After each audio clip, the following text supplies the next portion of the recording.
नमस्कार, मी मनस्वी। आज मी तुमच्या समोर डॉक्टर बाबासाहेब आंबेडकर यांच्याबद्दल 2 शब्द बोलणार आहे।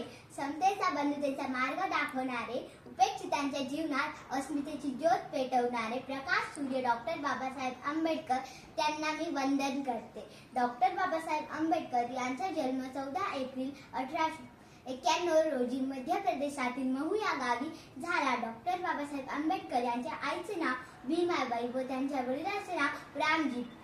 ते लहानपणापासून खूप हुशार होते व त्यांनी खूप पुस्तके व लेख लिहिली। डॉक्टर बाबासाहेब आंबेडकर ते संविधानाचे शिल्पकार म्हणून संबोधले जाते। शेवटी मी एवढंच म्हणेल, शिल्पकार तुम्ही संविधानाचे, शिल्पकार तुम्ही संविधानाचे, पंडित तुम्ही कायद्याचे, प्रचारक तुम्ही समतेचे, भारतरत्न तुम्ही देशाचे। धन्यवाद।